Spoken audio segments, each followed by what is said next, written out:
Bang Haris, tadi pertanyaan perlu dipertegas juga agar masyarakat mendengar secara jelas tadi, ditujukan kepada Prof. Edi Hiari. Udah paham lah, tapi saya ulang lagi. Jadi gini, di pasal 220 yang mengatur soal larangan penghinaan terhadap presiden itu atau jabatan presiden,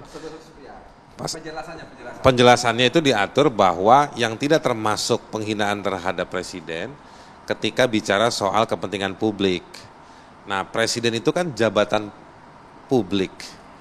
Jadi kalau memang sudah dikasih dasar pemaaf bahwa itu bukan masuk kategori penghinaan terhadap presiden atau jabatan presiden, lalu buat apa gunanya pasal tersebut? Karena penghinaannya yang tersisa adalah penghinaan terhadap personnya si presiden. Prof. Jadi sebetulnya ini pertanyaan dari Mas Haris ini sama tadi yang pertama kali diungkapkan oleh Bang Nasrullah, cuma saya belum jawab. Jadi Bang Nasrullah bilang begini tadi, kan equality before the law. Tidak perlu ada pasal penghinaan presiden, masuk saja dalam pasal penghinaan yang biasa. Saya potong Prof. Edi, itu saya mengutip pendapat Mahkamah Konstitusi dalam pertimbangan hukumnya. Oke. Itu saya analogikan sangat mudah. Kan ada pasal tentang makar yang membunuh presiden dan wakil presiden. Kalau seperti kata Bang Haris, tidak perlu ada pasal tersendiri, berarti pasal makar tidak perlu ada, masuk saja pasal 338 pembunuhan. Kan logikanya begitu. Tetapi ingat, presiden ini adalah simbol negara. Oleh karena itu, meskipun ada pasal tentang pembunuhan untuk semua masyarakat, untuk semua rakyat, tapi juga ada pasal pembunuhan khusus terhadap presiden. Makar. Sama halnya, ada pasal penghinaan untuk semua, tapi juga ada untuk jabatan presiden. Khusus. Ya. Pasal istimewa. Saya boleh langsung memberikan pendapat. Silakan Bang Nasrullah. Bang. Mohon maaf Prof. Edi, saya berbeda. Karena apa? Ini perbandingan yang dibuat oleh Prof. Edi, itu pasal makar pembunuhan terhadap presiden, tidak apple to apple dengan penghinaan. Ini penghilangan nyawa presiden itu akan berdampak ke seluruh rakyat yang dipimpin oleh presiden itu. Menyebabkan negara harus memilih presiden baru dan segala macam. Jadi boleh saja Prof. Edi mengatakan itu sangat gampang saya menunjukkan perbandingannya, tetapi ternyata tidak gampang. Nah, saya begini, saya ingin menyampaikan satu hal bahwa kalau Mahkamah Konstitusi berpendapat bahwa pasal yang berkaitan dengan penghinaan terhadap presiden yang dipisahkan dengan penghinaan terhadap masyarakat biasa itu dalam pertimbangan hukum Mahkamah Konstitusi ya mengatakan bahwa itu tidak mencerminkan adanya equality before the law. Tapi ahli hukum pidana ya dalam penjelasan RUU KUHP ya tadi Prof. Edi sebenarnya sudah menyinggung-nyinggung gitu mengatakan itu tidak apple to apple perbandingan equality before the law. Kalau penghinaan terhadap presiden dipisahkan dengan penghinaan terhadap masyarakat itu juga boleh diperbandingkan atau dibenturkan dengan equality before the law. Nah, itu ahli-ahli hukum pidana mengatakan di situ. Itu ada di dalam penjelasan pasal RUU KUHP yang pertama diserahkan tahun 2012 ke DPR. Berarti cukup penting dong. Sebelum dirubah oleh tim Prof. Edi ini, ya.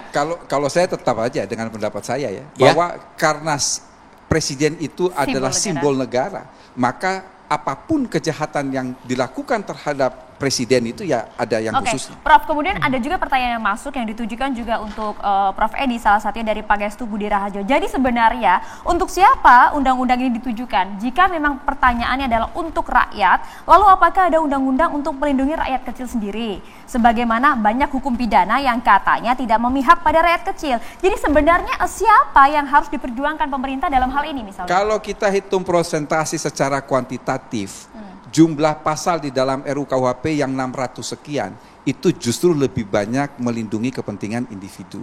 Kalau individu itu kan kemudian bergabung menjadi satu masyarakat. Oleh karena itu saya katakan tadi yang dilindungi oleh KUHP itu siapa? Ya kepentingan negara, kepentingan masyarakat dan kepentingan individu. Yang paling banyak dilindungi itu justru adalah kepentingan individu di sini. Untuk pasal ini berarti khusus melindungi negara, dalam hal ini simbol negara presiden. Ya Ada juga pasal yang berkaitan dengan perlindungan terhadap masyarakat. Misalnya apa? Pasal-pasal penyebar kebencian yang ditujukan kepada golongan Baik. itu.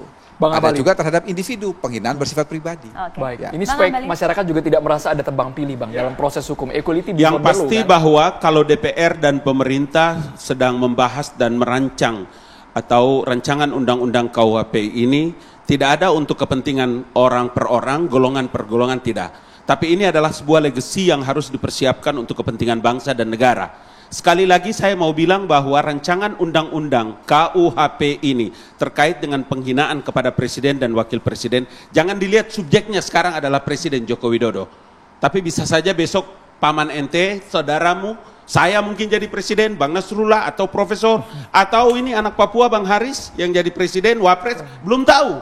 Undang-undang ini, kitab undang-undang hukum pidana ini adalah sebuah legacy terbaik dari bangsa dan rakyat Republik Indonesia. Itu aja pernyataan saya. Bang Haris, Udah mau habis belum? masih ada Bang, masih ada Panjang. durasi kita. Pokoknya untuk Bang Haris kasih waktu. Singkat Bang. Menurut saya begini, tetap ya menurut saya kurang sepakat tadi penjelasannya seperti itu. Jadi saya nanti mungkin judicial review. Enggak lah, bercanda. Jadi celahnya di mana? Bang Enggak, Haris? maksud saya begini, kan tadi agak aneh ya kalau konstruksinya bahwa ini penghinaan terhadap presiden atau jabatan presiden, tetapi di bawahnya ada excuse. Sebetulnya kita seneng, tapi kemudian ini kan jadi kayak ngapain juga kalau gitu bikin pasal yang di atas tegas, di bawahnya terus dianulir. Yang tersisa apa? Saya masih sepakat kalau pakai tafsir KBBI, Kamus Besar Bahasa Indonesia, Bang Abalin, Prof juga tadi juga bilang, ini melihat pada kalau martabat itu manusia, nggak ada jabatan.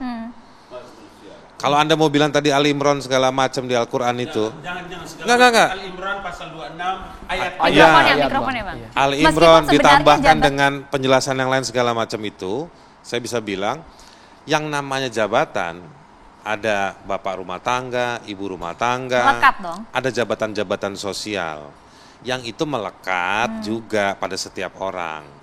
Kalau semua mau diurusin, kurang pasalnya, kurang banyak.